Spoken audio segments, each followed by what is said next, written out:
Hello, I'm Louis Tofari with Romanitas Press, and this is an episode of Liturgy Chats. And today I have a guest with me, Craig Toth, which I hope will be future regular guests on these podcasts moving forward, and to talk about a variety of topics, maybe not even just the sacred liturgy, but other things as well. Because when Craig and I get on a phone call, we go on for hours talking about all kinds of cool stuff. So hello, Craig. How are you? Welcome to the podcast. Hello, Louis, and thank you for having me. You're welcome. So our number one reason today for having this conversation is just to talk a little bit about this book that Craig and I worked on together, the Roman Canon, an Interlinear Translation, which was quite a long project. Now, this being said, Craig, real quick, can you give us just a little snippet of your background, which is quite impressive? Surely. I'm a classical language major, a specialist in Latin and Greek. And then I moved on toward ecclesiastical Latin and medieval Latin because that was, I thought, the classical world, everything's been translated, many, many times over the centuries. But in the ecclesiastical Latin world, there are hundreds of thousands of volumes and things that just have never been translated, never been worked on. And then I came to realize that actually ecclesiastical Latin is a very specific product of Christian culture, which interested me even further. Yeah, it's great. And what is your schooling background as well? Well, my schooling is I went to Ohio Dominican University here in Columbus, Ohio. And there is where I got my Bachelor of Arts. They gave me in those days, they were still in Latin, so it was AB rather than BA. And then I went on to Ohio State University for a master's degree. And then I studied Hebrew at a Lutheran college, Capital University, at their evangelical seminary, because the Lutherans are great in biblical languages. So this is how I was able to, get a good background in Hebrew. Great. And if I remember correctly, is this your first published work? No, I've done I've done other work which has been published on other sites and all that often, and they have been especially in the commentators on Genesis, various forms of those. And then a couple of things like, for example, one on John of St. Thomas on the nature of papal validity and things like that. So I've had several works published. Okay, cool. Now you and I go really way back. I was trying to figure out, in fact, the other day, I was thinking 15 years, but I think it goes back even further than that. I say maybe possibly because you and I, our collaboration actually began when I started to publish or serialize the Peregrinus Gasulinus Wandering Notes on the Liturgy by Father Matthew Chapman up on my website. The various chapters. Now we've gone to the second book of his, Peregrinus Goes Abroad, and you are extremely helpful because there are a lot of things since he wrote these books in 1928 and 1934, respectively. And then he was also in Indiana, which is sort of close to Ohio. He was talking about a lot of things and in different ways that were more commonly known back then than are known today. And I was trying to fill in some of those gaps, the lacuna. And then you were extremely helpful because I would publish this and then you would come through and say, hey, by the way, he's referring to this or that, so I believe at least 15 years we go back, probably longer. Yeah, I think we had some correspondence one time when you did when you published a little pamphlet or a book, on serving, not serving so much, but on I forget exactly what it was, but it was something about gestures and things like Oh, that. my general principles book. General principles, right? Okay. And just to put a teaser out there for all of you, so the Peregrinus Gasulinus stories, which are really funny. They're two priests, the antiquarian and the liturgiologist. They are wandering through the United States and they're Tin Lizzie, which if you guys don't know, it's a Model T. That's why it's called Wandering Notes, Peregrinus Gasolinus, referring to gasoline. And they go to these different places, different churches and stuff, and they basically critique what's going on, and they get into the history and the rubrics and everything. And it's very wittily done. And then they later go abroad. In their second book, they go to Rome, and it's just hilarious. You can find that at the website under the info media, and you'll see it drop down. It says Peregrinus Stories. And then the general principles and ceremonies of the Roman Rite. You can of course get that at the website as well too. Now going back to here to our work. So I discovered somehow accidentally you had actually developed, created an interlinear translation of the canon, of the Roman canon, which is always fascinated to me. I give a little story about it in this book, how the Roman canon kind of led me to tradition. In any case, so I had always been looking for something that was a deeper dive into the meaning of the Latin words being used. And I had always had the sense these were being just not offhandedly picked. They're very specific in what they were doing. And in any case, I discovered you had this interlinear translation. I saw it. I was like, this is just what I've been looking for years, decades. I've been looking for this. And I pounced on it, so to speak, and said, Craig, we got to publish this. So obviously, we want to talk a little bit about this. This work was published in 2003. We worked on it for at least a year. In your recollection, was it even 2 years? No, I think it was about a year, but of course, talking it over ahead of time when, designing it and especially taking, your design and ideas you wanted, there was a lot of pre-talk to it. And then we did the laborious work of Right. checking and all. And laborious was right. I'm the one that ended up putting all the translations, the interlinear translations. I was a nightmare. That took, oh my gosh, so much time. I'm glad I did it though. To me, it was well worth the work to do it. And so here we're looking at the chapters and contents, but let me move forward. I'm going to jump ahead for a second, and you can see here what we have done with this, where we have on the right-hand facing page, we have Craig's literal translation underneath the actual Latin words. Now, before we get into explaining what's going on here, I wanted to ask you specifically, what was your genesis for developing this interlinear translation of the Roman canon? Well, about 12, 13 years ago, right after the implementation of Summorum Pontificum, I received an inquiry because I do a lot of consulting in Church Latin and translations. And some priests were very interested in getting to know exactly what the canon said. They were quite frank. They had only at best had 2 years of Latin in the seminary. It was rather desultory treatment. It was just kind of a quick introduction to it. But they, like you, were drawn to the canon. They had done a lot of reading as they were preparing to be able to say, the Mass in Latin. And they were a little bit dissatisfied with the translations that were provided in the Pew Missals. I mean, they're all very good. They're very elegant and all of that, but they somehow couldn't always match it.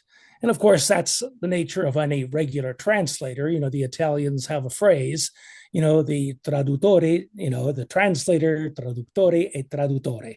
He's a traitor. He betrays it. So they had heard about me and they asked me if, what I could do to help them to understand it. And I said, let me prepare for you an interlinear. but not just taking the words, from whatever the missile that they were using, but actually get to what it is so that you can study it intimately. Because what their goal was is they knew that when they were reading it and saying it, voce submissa, that they had to say it quickly and all of that, but they wanted to be very certain that they understood, at least subliminally, every word that they were saying. And so that's how I prepared them for it. And then I gave them a few lessons on how to study it each day, until it became second nature by memory. And I can't recall to the moment where I discovered that you had this, because I know I saw it, and it wasn't in the same format like what we've Oh, done no. here. We're This very is much meticulous, improved. right? But I was just like, as soon as I saw it, I was like, oh my gosh, that's exactly what I've been, because reading it through. So that leads to my next question is, what is the importance of better understanding the exact meaning of the Latin words and therefore their Catholic application to us during Mass? Well, no, most people can't read Latin. They can't. And if even the ones that can do it a little well, there's still a filter. There's a distance between you and the text. So people guess, they put through, they think they know what the word is. So the point of this is that it's trying to give to the person who hasn't had the benefit of a strong Latin background to get as close as possible to the original text as you can, just without being a native Latin speaker. And the reason for that, why that's important, it's not just from a simple, educational point of view. It's because you want to deeply engage with the text of the canon. Too often, I think that we've treated the canon, and this is not a criticism, but when we read the books and all that, it looks like it's some fossilized document, kind of like the Rosetta Stone or some Right. kind of ancient thing dropped on us, and then we have to read it. When actually, the closer we get to it, and of course, the deeper we look at it, we see that this is a real product of Catholic Christianity. But in order to really see what it means, we have to see what did it mean to a Roman who read it and heard it at the first time. Because, and we have to note a Roman of late Latin Christianity, and so what did he hear? How did he read it? How did he see it? Because we know when we read our own language, that when we're not reading in translation, but when we're reading our own, each word has multiple meanings for us. We know how to do it. So let's get close as possible to the real meaning without the interference of a literary translation, which is something they're very, very good. There's no one criticizing those. But what we want to do is, what did it mean? What message did it convey to the original hearer and the original reader?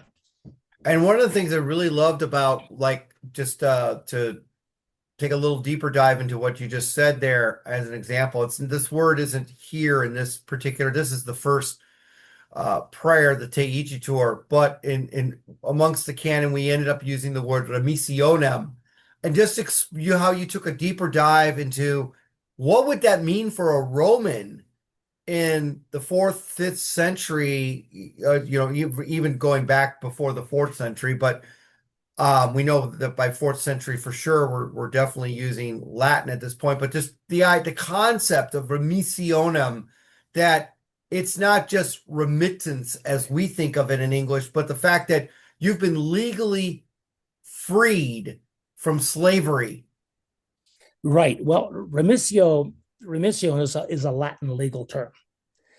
And what it actually, a remission is, and it actually is doing to the language of debts, the language of transaction. And so a remission or remisio is the foregoing of your right to punishment or your right. You forego it. When we ask for remission of our sins, we are asking that God foregoes his right in strict justice to punish us for our wrongdoings. And so, for those of you who are looking at the screen right now, you see we have footnotes. You see in this particular case, there's a footnote that's talking about something that's quite, you might say, scientific when it comes to the construction or syntax. Here he's even talking about the cadence in this orbe terrarum that he's doing, where so we get into a lot of different things in examining each of these prayers. We not only take a deeper dive into, gee, what would this word have meant for the Romans at that time, why it was so significant that these words were particularly chosen. They weren't just pulled out of a hat. But then even stuff like the construction of these various prayers. And in fact, that leads to my next question is, during our development, we originally just conceived of just doing the canon. And then I said, you know what? I want to do a few more things. Let's take a deep dive into into the prefaces, because they actually used to be the link, the bridge. They used to be actually considered part of the canon at one time, and then later they decide not to consider it as part of the canon. Okay. And then we did some other things as well. One of the collects to show a classical Roman construction, and how they're very terse and brief in what they do. But to go back to page 2 here, you can see we've covered a wide variety of different topics that you would maybe not even think of considering regarding the creation of the canon.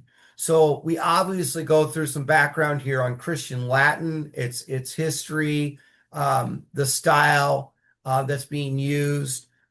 We then, if you're looking down below here, well, hopefully you can see my cursor, which is Roman Canon from page 29 on down.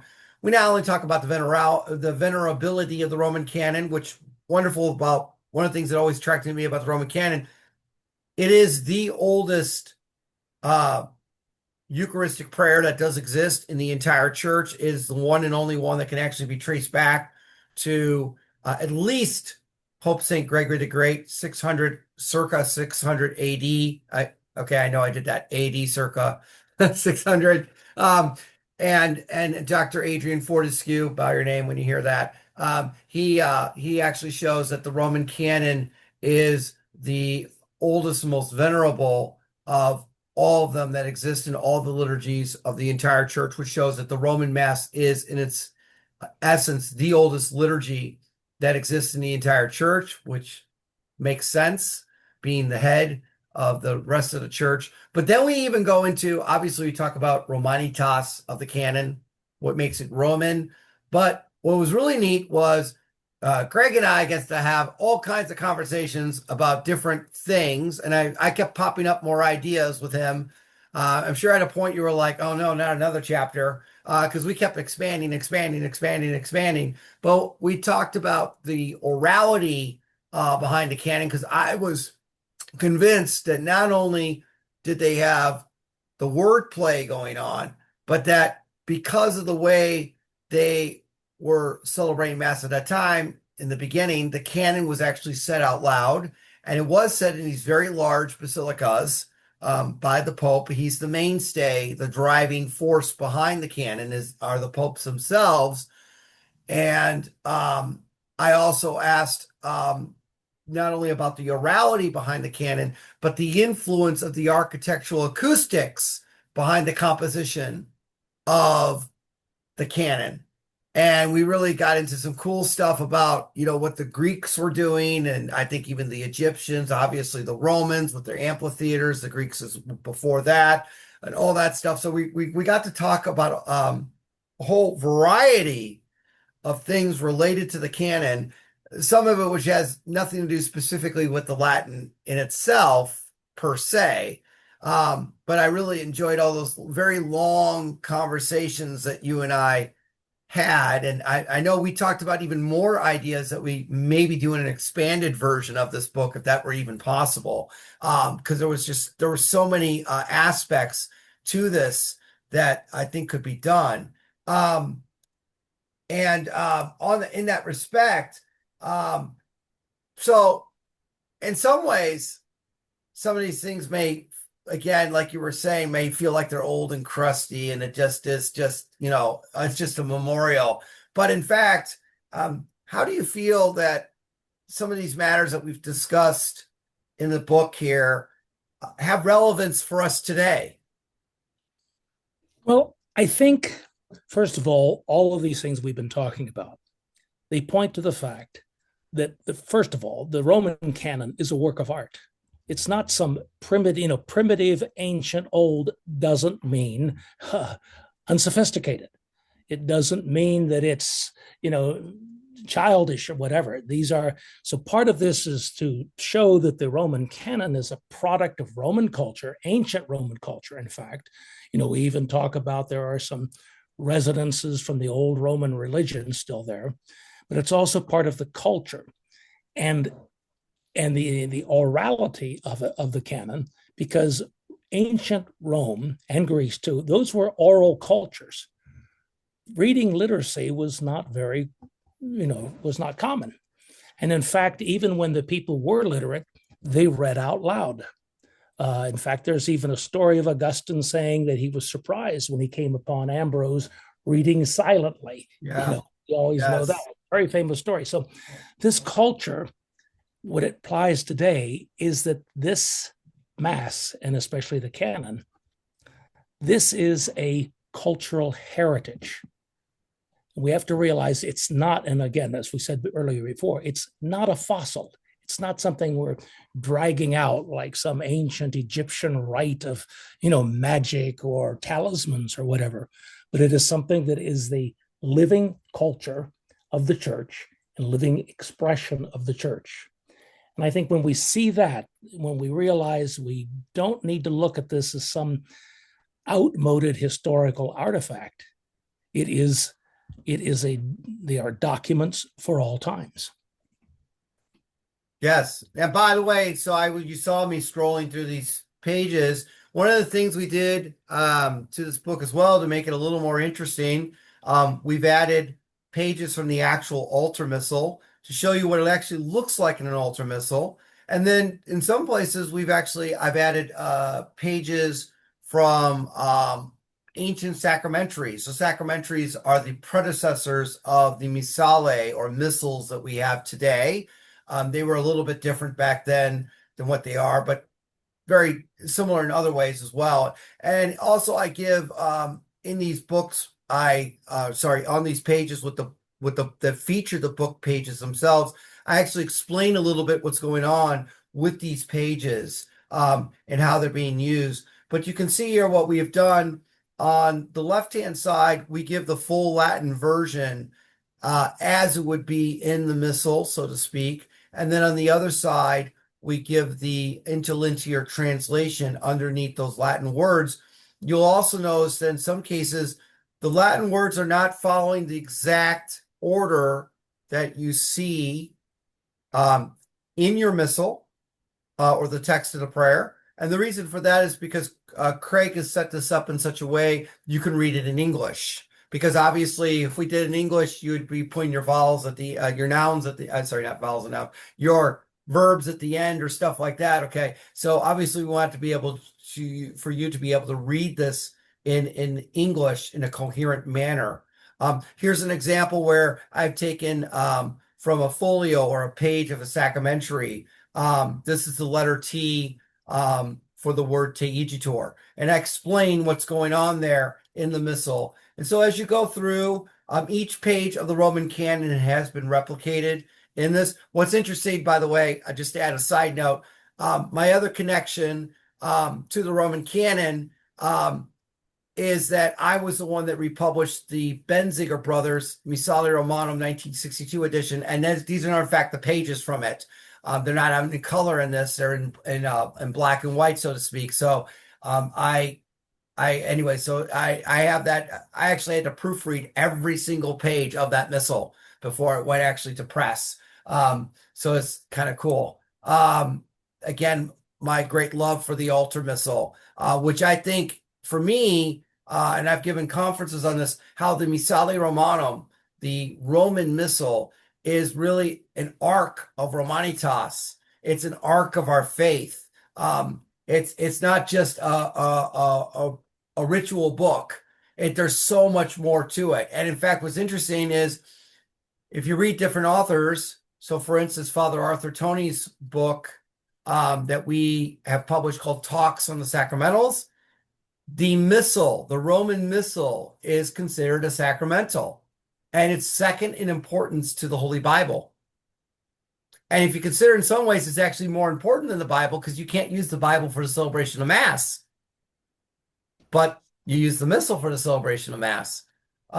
So there's all this cool stuff that we've done in here, guys, to try to make this as interesting as possible. Even in here showing, hey, this is like a wax tablet stylus. This is what they would have used. The diptychs for the writing down of the mementos, pro vivis, pro defunctis. So we have just lots of neat stuff in here that you would not even think goes with this. We explain a little bit further some of the little rubrical things that happened during the canon. And this is what's called the infractionem, or the special communicantes, what's going on there. And so we go through those. You get to each of those little memento here to Pope St. Gregory the Great. And then we talk about the prefaces, which I thought was really significant because the prefaces are so rich in theological content. For instance, we've replicated here the preface of the Most Holy Trinity, which, Craig, could you just say a word about the great significance of that preface? Well, I mean, of course, Put you on the spot. No, it's the expression, of the great councils and the Christological definitions, which there were so many disputes about what was the nature of Christ, what was the nature of the Trinity. And this in not only in beautiful language, because these are very artistic compositions, it lays out the faith, the Trinitarian faith, as it was brought forward in the councils. Yes. So you got to see all of the prefaces here. That was one of the things we expanded upon. It took a little extra time, and it was really cool as well that moving forward here, I'm almost there. We got to include special prefaces. Now, one of the neat things about the 1962 Missal was they appended to the back of the Missal some special prefaces that could be used on certain occasions if your diocese had the indult to do that. And most of these, well, in fact, all of these are actually from the Gallican Rite, the Neo-Gallican Rite in some cases. And so, but we also put in the restored preface for the Chrismal Mass, which was part of the great Holy Week reform of Pope Pius XII. Previous to this liturgical reform that was published in 1955, there was no special preface for the Chrismal Mass. They used the same one that they used for Holy Thursday, which is the Holy Cross, very in Cena Domini. So they used the Holy Cross preface for that. So now you actually can see this beautiful, magnificent Chrismal Mass preface. And then we also have for the preface of the dedication of a church, which is from the Gallican. So now you get which is a magnificent, it's really a very cool preface. You don't get to see it used too often. And then we even go through the Sanctus, which, believe it or not, folks, there's so much to be said about the Sanctus. It's compact, it's very short, but there is a ton there that links us back to the Hebrews, the Jews, their sense of worship, of understanding their approach to God Almighty. And what was wonderful, Craig, is because of your background with the Hebrew language, you were able to give an even deeper dive than even what your standard daily missal might say about the Sanctus. And would you just give your 2 cents worth for a moment on this? Well, this is a Hebrew document, really, or a Hebrew text. We see it, but what we have to do is when we take a look at it and we look at the Hebrew, let's see, how shall I actually say this? The Hebrew background, when we say, for example, Lord God Sabaoth, or Lord God of hosts, we have to realize that what that meant, for this large group of angels that was coming down. So it's part of it is carrying on the Hebrew vision and showing the connection between the Old Testament and, of course, the New Testament and the new faith. And then we also included the sequences. There's 5 in the Roman liturgy. And so we got to go through and do these as well. Again, and this is very cool because I'm not satisfied with the standard translations of the sequences you find in your daily missals because they make them poetic, they make them rhyme, and you lose the sense of the literal meaning that was intended in these wonderful sequences like Laudación Salvatorum, my absolute favorite. It's this wonderful theological exposition of St. Thomas Aquinas on the doctrine of the Blessed Sacrament.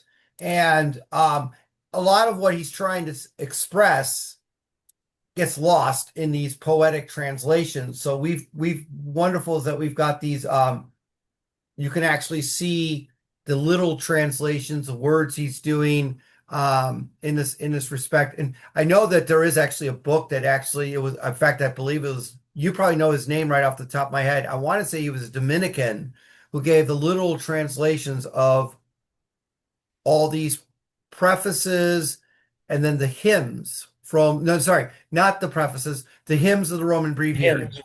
Well, there is a Dominican edition of the Dominican Breviary, which is different from Roman. And I think I have it back here.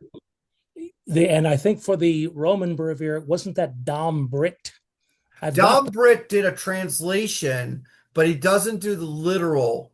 I'm sorry, and I am right. Got the book, right. I've got the book behind me. Yes, the Laudación Salvatorum was also done, and that was the first time I'd ever seen a literal translation of Laudación, and I just absolutely loved it. And I used to, many, many, many years ago when the dinosaurs still roamed the earth, I had it, and I would actually photocopy it and give it to the altar servers before Corpus Christi to get them, to kind of get them prepared for Corpus Christi. And then somehow I seem to have lost it. It might be buried somewhere. Who knows? It's tucked in a book somewhere. But anyways, yeah, I'd love to republish that book. But anyways, you have a little translation here now of the different sequences, which are very nice. And then to move on forward, it takes a while to get. We have one of the Roman collects, the collect for the second Sunday in Advent. And what this is showing is the classic. I'm going to let you, Craig, explain why a collect, what it exemplifies. Well, first we have to take a look at what we're looking at are these collects are some of the most ancient examples we have of Latin prayers. And one of the best parts about them, I guess the exemplification, I'm not quite sure about that question, but it is a pure example of Romanitas. You've got to be, you don't waste words. You don't waste thoughts. But it's not a bare minimum. Everything is compressed into as few words as possible for the maximum meaning. And that's why these are these early collects. Because later on, as we talked about in the book, when the Gallicans came in there with all the Baroque and fancy ideas and all of that, which is very natural. Everybody wants to get fancier.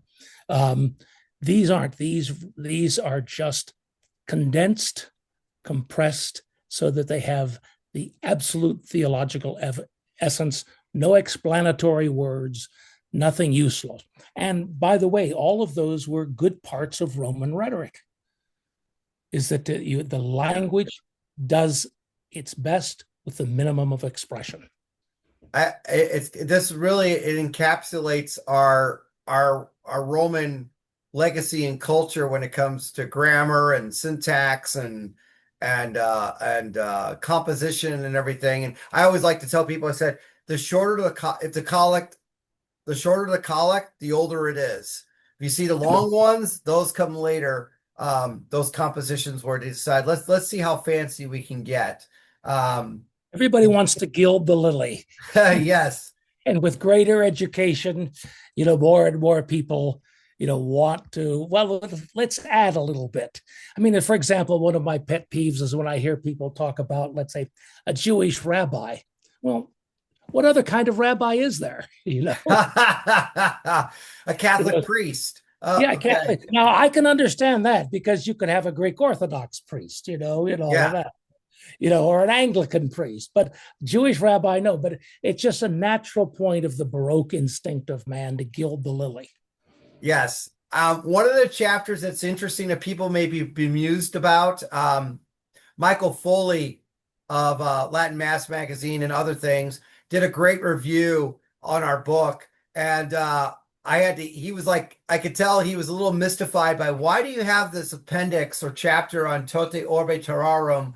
Is orbe actually referring to sphere? Okay, meaning the shape of the world, of Earth. Is it flat or is it round? And he was like a little mystified, trying to figure out. I had to email him and explain to him. And I had an experience, as maybe some others. I was with a gathering of other chatty Catholic men, and some of them somehow got onto this.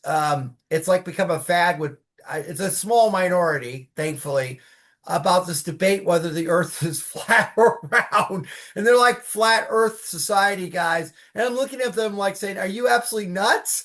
And the other thing that I saw from this as well was the opportunity to debunk this persistent myth that medieval Catholics or even early Christians thought of the world as being flat instead of being a sphere, and we were backwards when it came to science, when in fact it was always the church that was charging ahead in scientific matters. She in fact developed the scientific method, et cetera, et cetera. And so, if you want to give your take on this, because I was like, I think we should include this because I think this is a perfect opportunity to address some of this. Plus, it gets into a little bit deeper. Why did they pick this particular phrase, Tota Orbe Terrarum? So your 2 cents worth, Craig. Well, when you and I were talking about this and you suggested this as an appendix, I was glad to take it on specifically because, I had always been tired of that calumny thrown against Catholics that we were scientifically backward and never accepted this.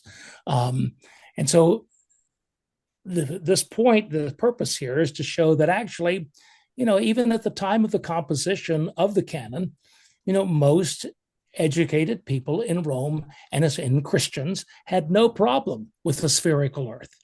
And that in this, the whole business of, that might have been certainly among the less educated and all that, but the cultured part of the world never had a problem with it.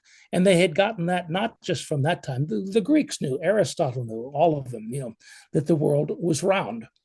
And so I think that one of the things about this that it shows here is that, again, going back to what I'd said earlier, the canon is not some work produced by a bunch of well-meaning but uneducated people. They were showing their erudition. They're showing their understanding, because he could have used, there are other words for the world in Latin, but in this one, he uses the sphere of the lands, but in a very different sense, because in the early days, the sphere of the lands could have meant something like a flat circle surrounding the lands. But we know that in this usage of it, it had far exceeded the primitive meaning. and that the world was actually spherical. So I think that's one of the points here, is to, at least for me, is to show that the canon is a very sophisticated cultural document. Yes, yeah, that's great. Um, we have a second appendix where we talk about the just the Hebrew word amen at some length, which people don't realize how much is, again, compacted into that word, its historical legacy and tie to the Hebrews. So again, we were able to kind of expand on that a little bit more linguistically, and talking again about sophistication of the canon. It becomes absolutely necessary to go into Latin grammar.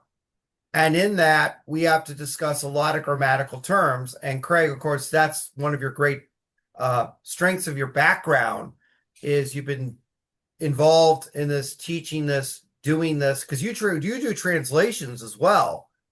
Right. Yeah. And so your great strength in this was, so we added a glossary of selected terms, or select terms, I should say, where we're talking about all these grammatical phrases that Craig will use because he has to, in order for you to understand the quality of the Latin that's being used in these compositions.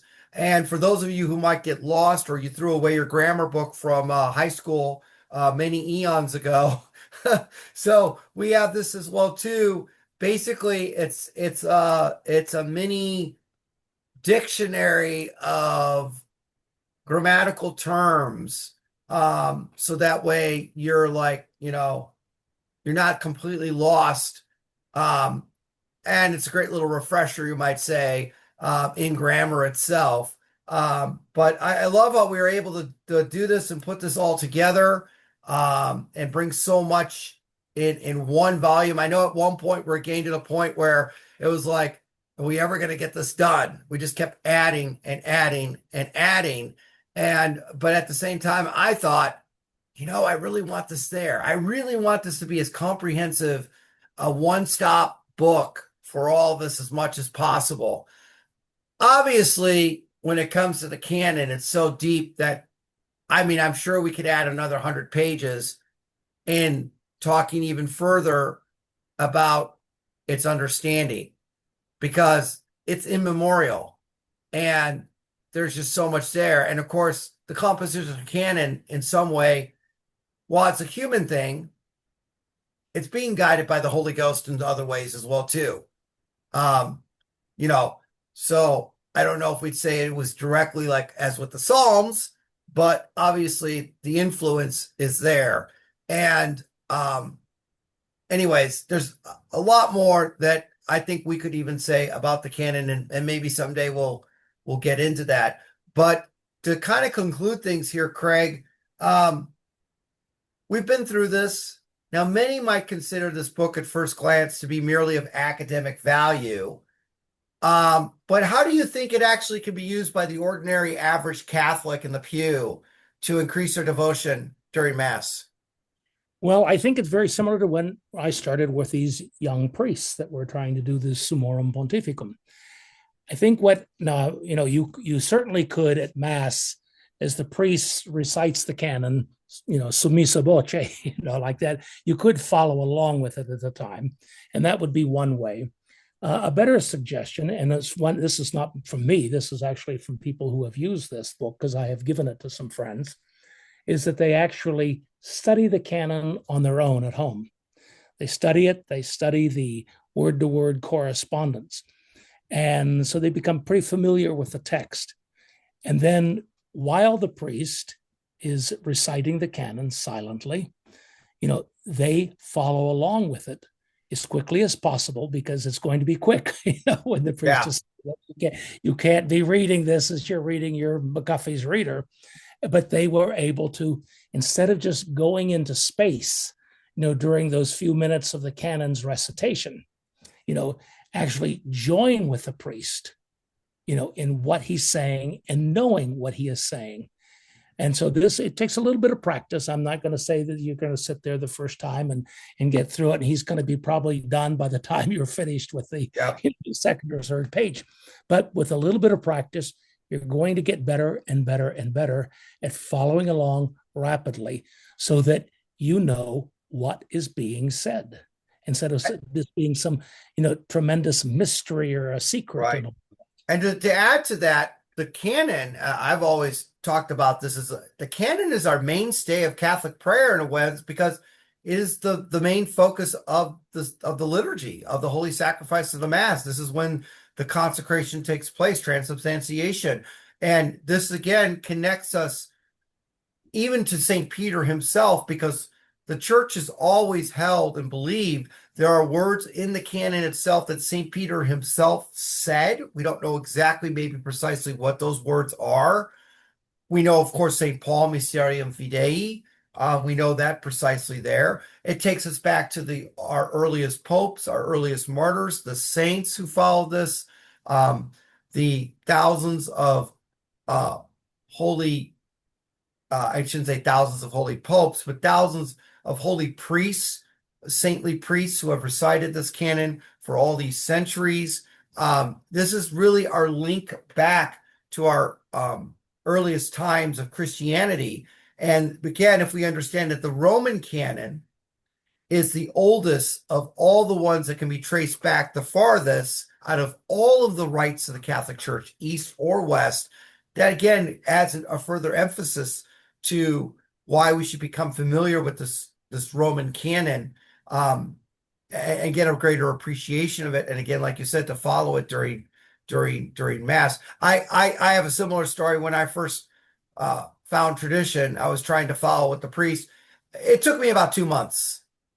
And by the way, I was learning the Latin, trying to keep up with him in Latin. And it took about 2 months of doing it steadily. And, some priests are a little quicker than others.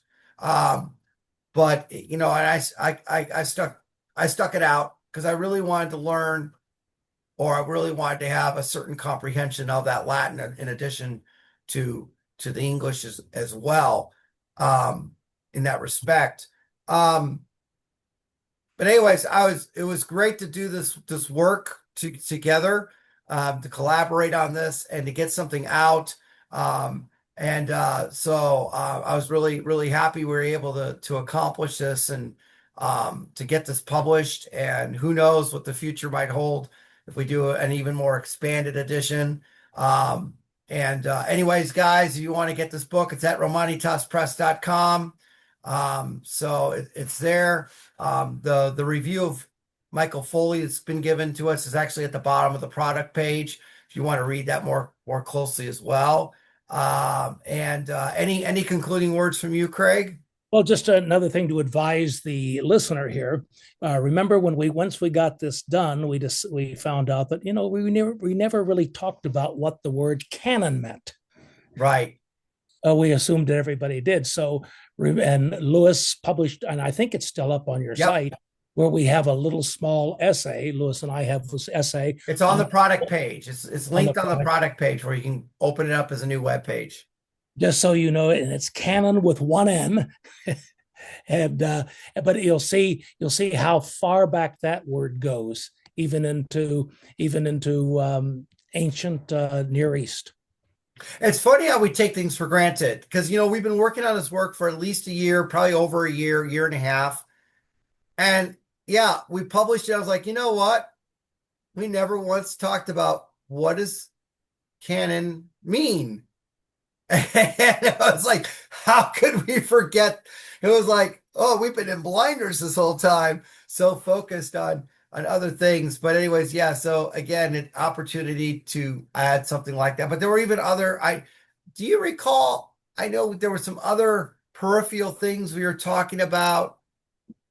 I think I've made some notes on them, but I can't see them right now. I don't recall them immediately. Okay. Well, anyways, it may be coming. So thanks, Craig, for joining me. Thank you, and I hope again for us to get together, just talk about whatever odds and ends, because like I said, when we get on a phone call, we end up doing all kinds of fascinating byways in what we're talking about, and fascinating subject. You